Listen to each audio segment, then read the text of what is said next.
everyone, Draco Magnius here for another episode of Let's Play Virtue's Last Reward. In the last episode, we found Alice and stopped her from killing herself, which went alright, I guess. But we cut our hand and discovered Sigma has white blood in his hand? Unsure if cybernetic limb or if Sigma's a robot, take your bets. Because, I mean, the secrets say it could be one or the other, really. So, that. Anywho, let's see the results of the last AP game. Results will be displayed in the warehouse. Thank you for your participation. Ambidex gates now opening.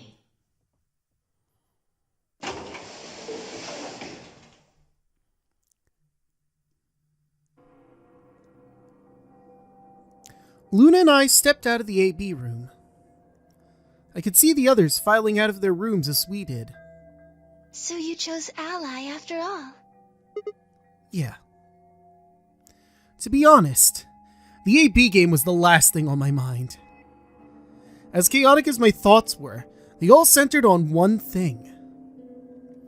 The mysterious white liquid. Do you want to go see the results? Sure. Luna nodded and walked off toward the projection, but I couldn't move. I glanced around to make sure no one was watching and opened my hand. The liquid didn't seem to have clotted or run out, since it was still oozing thickly out of the slit in my hand. What in the hell is this? It couldn't be blood. Could it? No. That was impossible.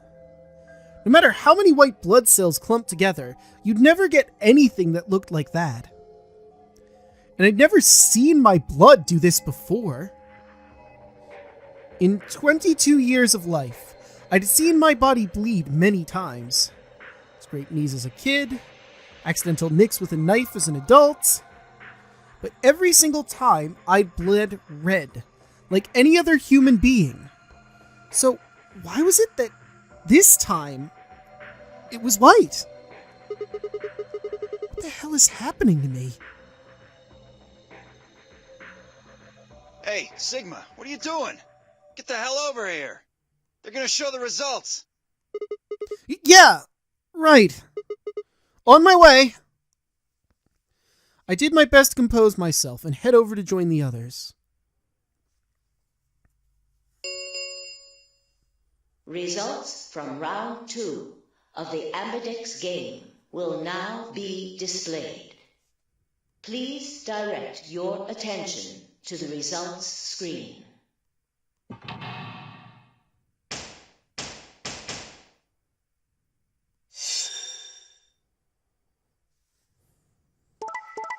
Okay, good so far. Good. Okay, good. I figured that's what would happen, but I was really terrified. Okay, well, let's see. 2 more points, Luna gets out. 2 more points, Sigma gets out. 2 more points, Clover gets out. 2 more points, Dio will get out. 2 more points, Phi is out, Quark is out, and K is out. The only people that are screwed in this situation are Tenmyoji and Alice. Everyone else can get off scot-free next round. That sucks for Tenmyoji and Alice, but at least we're close. Points have been assigned or subtracted accordingly. Please check your bracelet to see your updated bracelet points.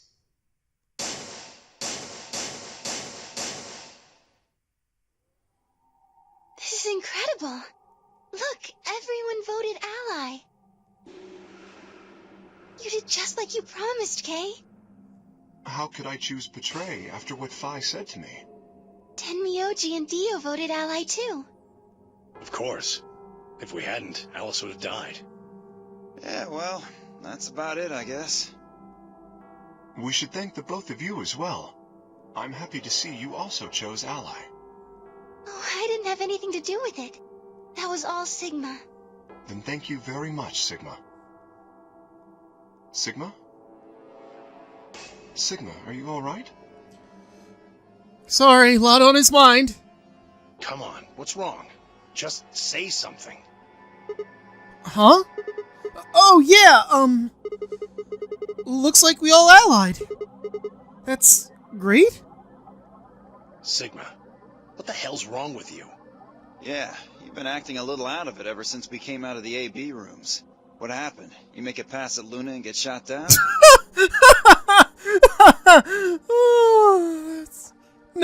No, it's something much more terrifying. No, nothing like that. Hey man, it was a joke. You remember what that is? A joke? You're in pretty bad shape, huh? Before Dio could continue, the heavy metal rumble of the doors shutting echoed through the warehouse.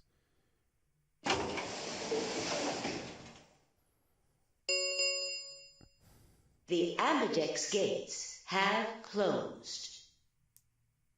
Round 3 of the Ambidex game will be the Star Round. Star keys are required to open the gates. There is no set limit on usage of the Star keys. Because there never is. The Ambidex gates can be opened as many times as the players wish to open them. We can open the gates as many times as we want to? Then, that means... We can play the AB game as many times as we like. I mean, we only really need to play it one more time unless we all want to stick around for Tenmyoji and Alice to get out. Which, to be fair, some of us might think that way, but Dio's probably going to run as fast as he can to that exit. Right? Hey, Zero Jr. said something about this, didn't he? As soon as the gates close, your colors get all shuffled up automatically. The pair and solo assignments hop around a bit too. Yeah, right. Sorry to be a pain, but could you all show me your bracelets? I want to see what all your colors and assignments are. Everyone nodded and held their arms out toward him. I stared at them, terrified to follow suit, but certain that refusing would only draw more suspicion. So I held my arm out, hand tightened into a white-knuckled fist to hide the cut. When their eyes landed on my hand, my heart skipped a beat. Huh. So Dio and Kay are a yellow pair. Luna and I are both pairs, but our colors are different. Right. You're a cyan, and I'm magenta. That makes Sigma the only solo, huh? A red solo. So what are the 4 we left in the infirmary? Luna and I are pairs, so 2 of them are our partners. That means the other 2 are solos. Although, I guess we don't know what colors they are. Yeah, we'll have to find that out once we get in there. They're probably green and blue. Why's that? Didn't you see them? There are a bunch of white doors in the Floor B warehouse. They have to be the next set of chromatic doors. Ah, yes. Phi and I saw them as well. On our way back from the garden with the unconscious Quark. And there they were.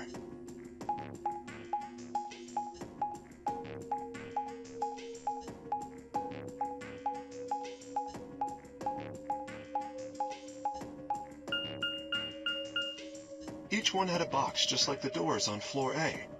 Given that, I don't see how there can be any question. Those white doors are our next set of chromatic doors. I think that our bracelet combinations will have to add up to white in order to open the secondary doors. The pairs are cyan, magenta, and yellow. You see? Yeah. If we need to make white, then the other 3 colors would have to be red, green, and blue. Right.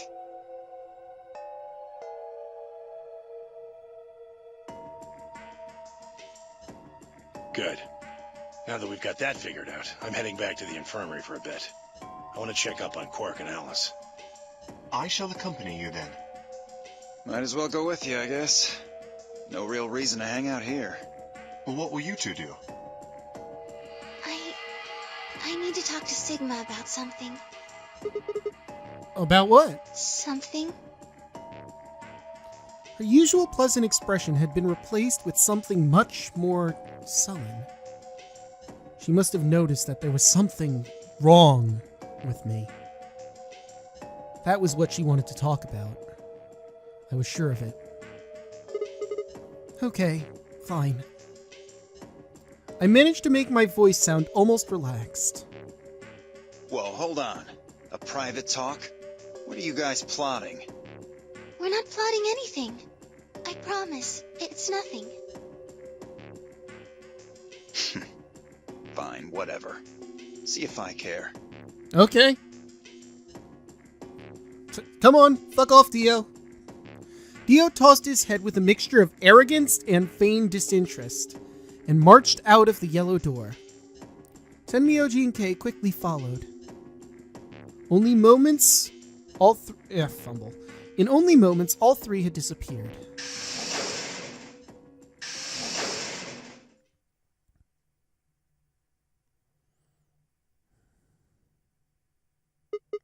So, what was it you wanted to talk about? I was almost certain I knew, but there was always hope. I did my best to act as if I was genuinely confused.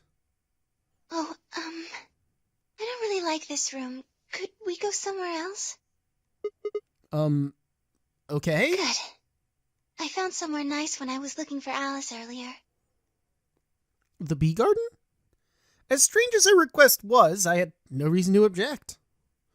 I kept my mouth shut and followed Luna as she headed off.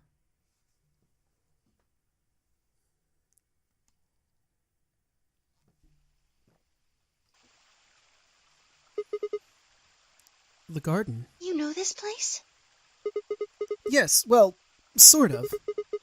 I came here once when I was looking for Alice. Oh, I see. Which isn't technically a lie. In another timeline, we went here. So, what brings you here? Isn't this nice? This is the only place in the whole facility with anything green. I feel kind of silly saying it, but it makes me think of the great outdoors. I think it's the perfect place for a serious conversation. Being surrounded by nature makes me feel happy. Oh, there's a bench over there. Would you like to sit down with me? She sat down softly and gently, and I lowered myself down next to her. So, what did you want to talk to me about? Instead of answering, Luna lifted the tiny birdcage pendant she wore in the palm of her hand. She was silent for a moment, and then began to talk. Can I tell you something? No! Yeah, sure, go ahead. This is actually a music box. Really? Yes. She twisted the key on the bottom, and it made an almost imperceptible winding noise.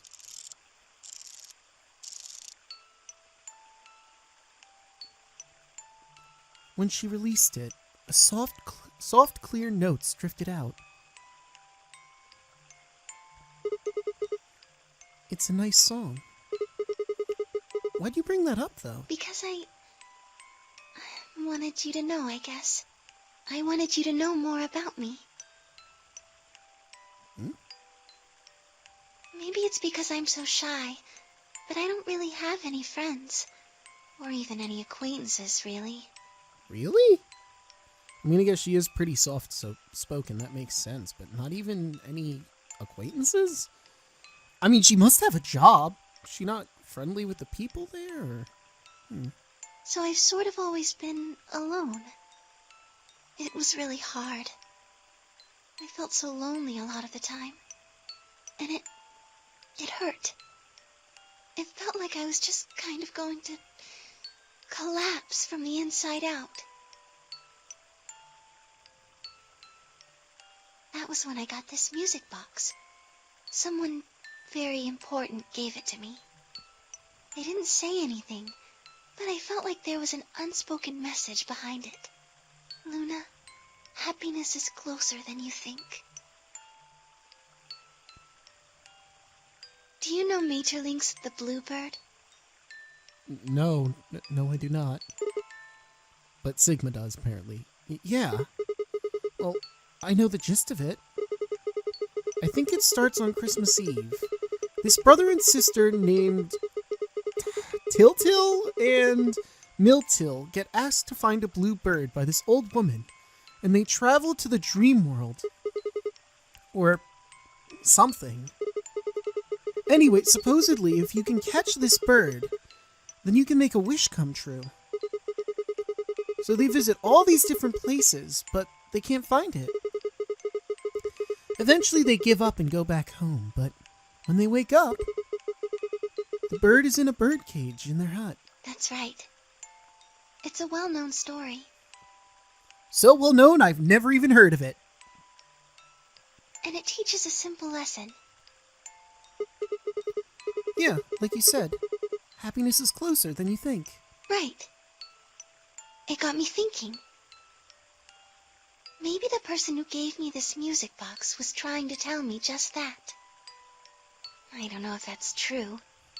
Maybe all of this is just in my head, but I really felt like that was what they meant. It was so kind. I kept it with me all the time, like a kind of good luck charm. But one day I realized something. There was another meaning to the bluebird. Hmm? In Maeterlinck's original story, it doesn't end with them waking up. There's more? Yes. When Tiltil and Mittil try to feed the bird, it leaves the cage and flies away. And then the story ends. Whoa. What about the moral then? It changes. Now the message is that just when you think you found happiness, you'll lose it again. Well, that's fucking bleak. I thought about that for a while. But in the end, it didn't change how I felt. I don't know what they intended it to mean when they gave it to me. But I decided how I was going to look at it. It means that happiness is something you should always be looking for. And it's only when you're pursuing happiness that you're truly happy.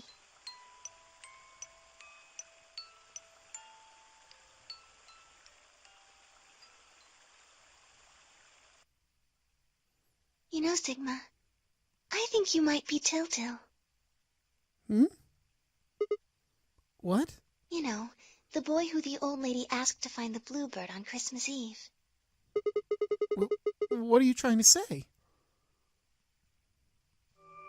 Can I ask you something? Sure? Where did you find Alice? What does that have to do with anything? Just answer me. Where did you find Alice? Room 2 in the crew quarters. Where were you before that? I was in the lounge. That was after we split up to go looking for Alice. The first place I went was the lounge. So you went from the lounge to the crew quarters, where you found Alice. And then you rushed her to the infirmary, right? Yeah. Okay, tell me this then. How do you know about the garden? Just now you said you'd come here when you were looking for Alice. Oh, fuck. Didn't you?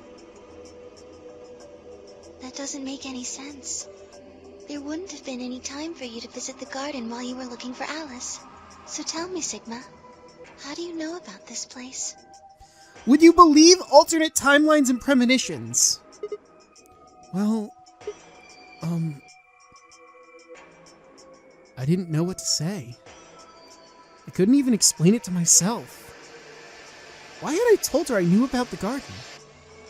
Why had I told her I'd been here before?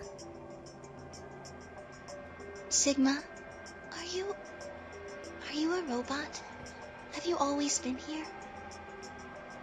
I don't know. I don't think so. What? See, it would make so much sense if you were.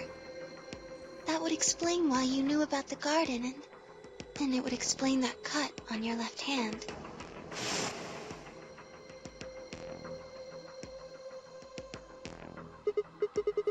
Damn. So you did see it, huh? Yes. I've been told that robots these days have what's called artificial biological tissue, or ABT, on top of a metal skeleton. It makes them look almost exactly like a human.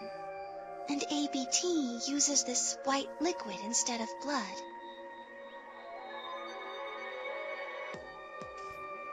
For some reason, when Luna had called me a robot, it hadn't really fazed me.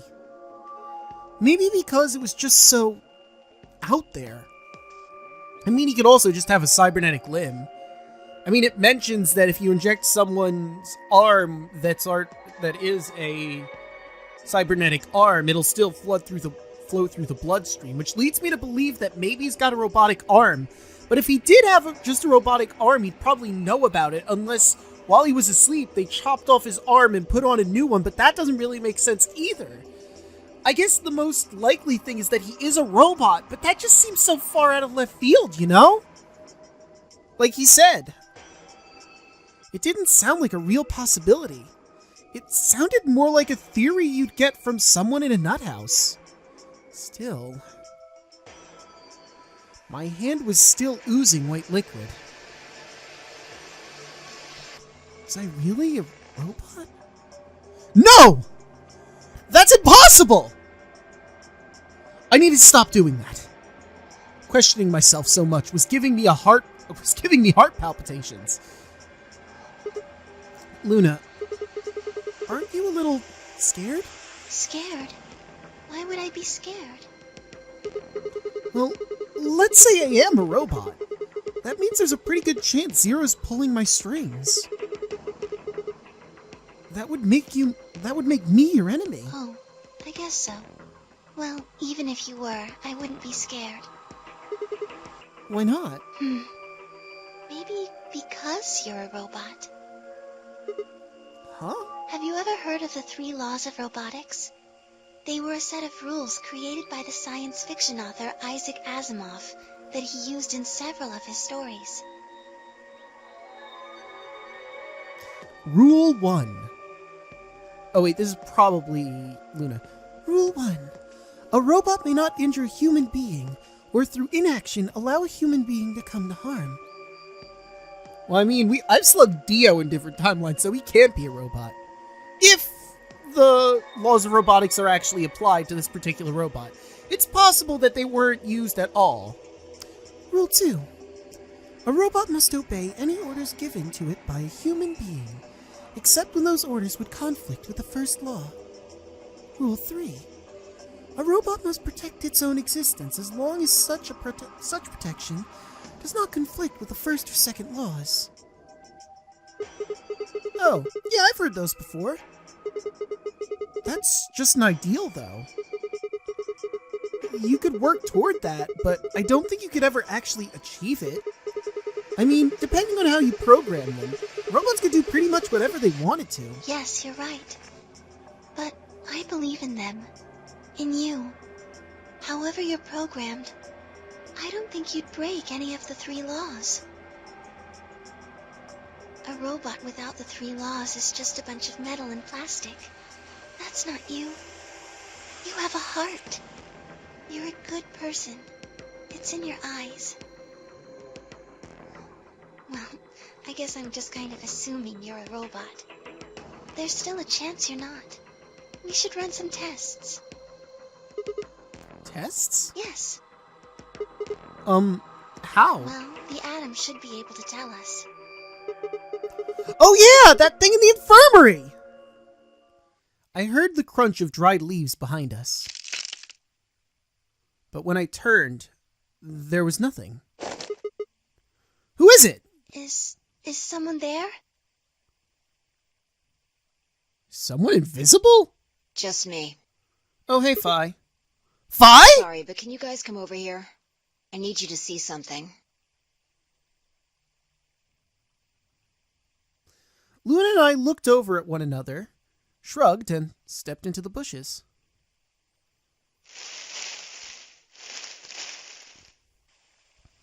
I get the feeling this is a bomb. What? How long have you been here? I just got here a little while ago. Did you hear what we were saying? No. Were you talking about something you didn't want me to know about? Whatever. Just have a look at this. I followed the line of her finger. Ba-ba-bum! Shit! This is... Wait, it's also bomb 1. Weird. An antimatter bomb. Exactly. Oh no, wait, that aligns. Bomb 1 is in here. Bomb 2 is in the control room. Bomb 3 is in the crew quarters.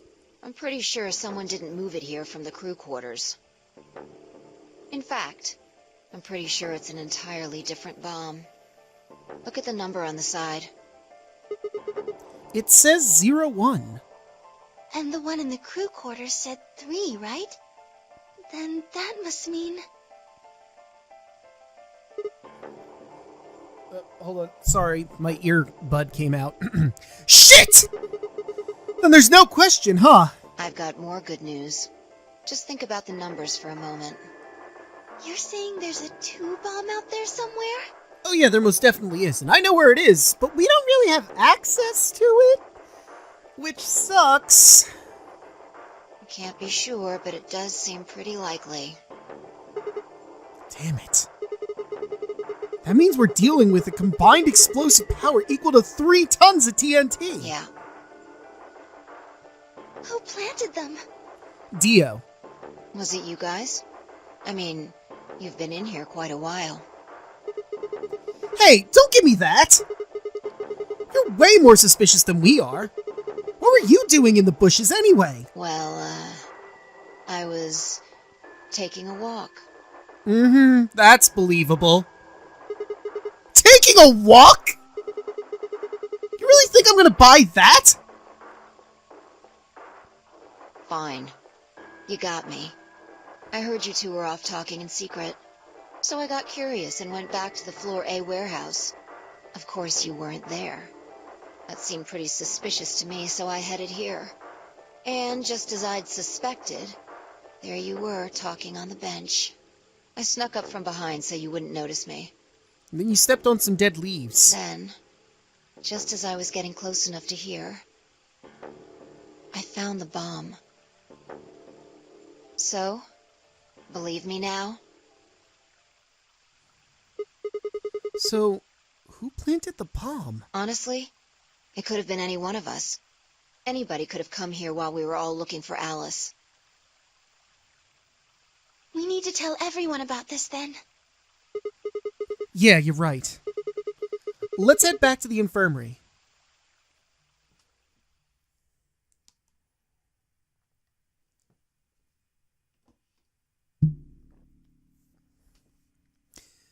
Everyone else was already there when we arrived. Clover and Tenmyoji, Kay and Dio, and of course, Alice and Quark. Both seemed to be sleeping peacefully. You'd never think to look at them that they'd been completely insane not so long ago.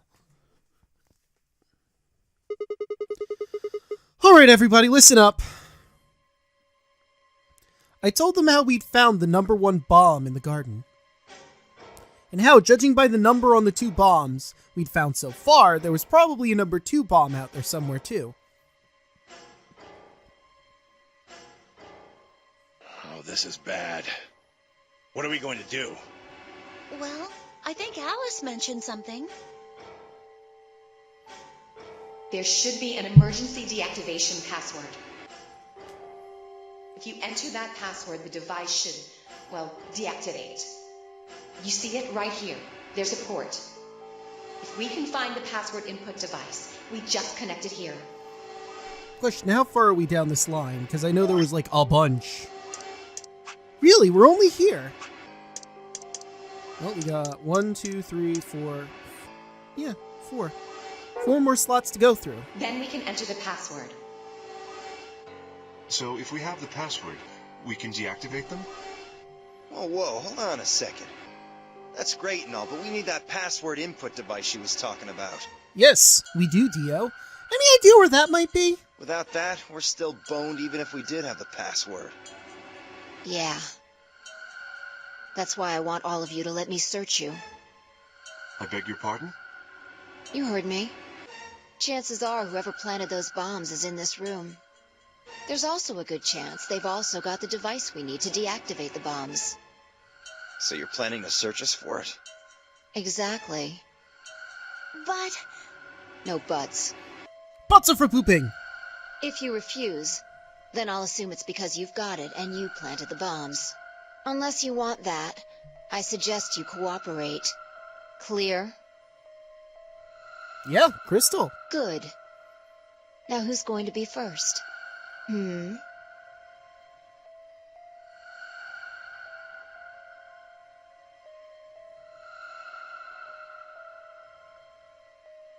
I mean, the unconscious people could be first, but a bomb was planted while they were unconscious, so... Wait, Huh? you only need to search one person. What? Why? Because I figured out who did it.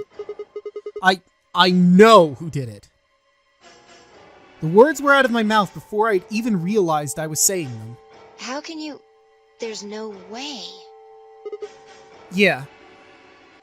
I met Phi's gaze and nodded, then turned away. I know who set the bombs. That person...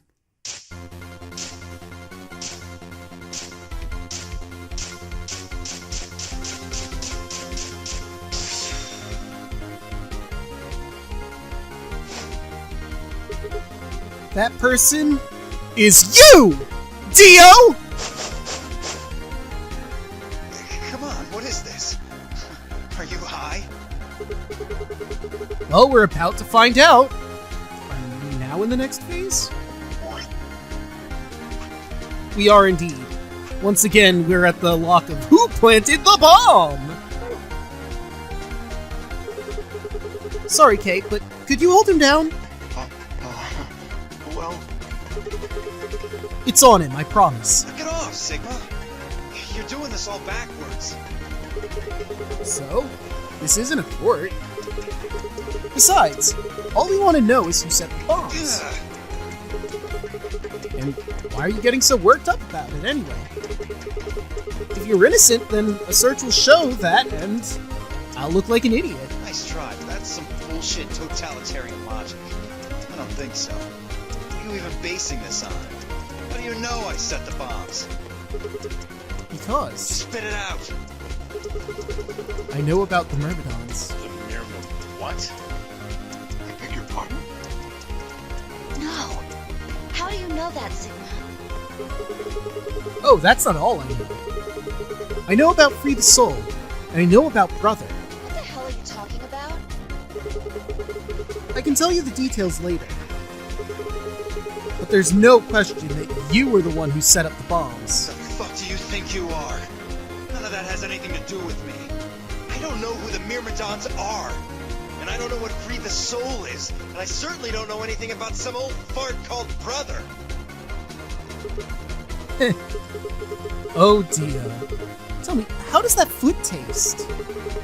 Who the Myrmidons are? I don't recall saying the Myrmidons were people. And what about Brother? How would you know his age if I haven't said anything besides his name?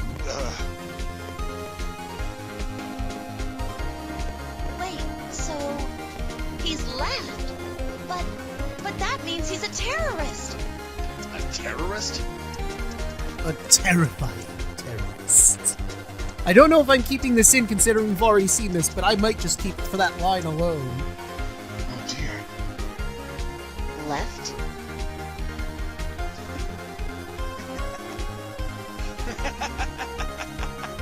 Quick, someone tackle him! Well, looks like I won't be able to talk my way out of this one. Seriously, though, when did we get so famous? The Myrmidons aren't supposed to be something anybody knows about, let alone YouTube channels. Okay, you got me. Yes, I'm the leader of the Myrmidons. My real name is Left. I was sent here to stop Zero Senior's AB plan. That's why I planted the bombs. If it looked like the plan might actually succeed, I was supposed to blow this whole place sky high. AB plan? What's that? It's the Ambidex plan. Oh, well, looks like you don't know everything after all.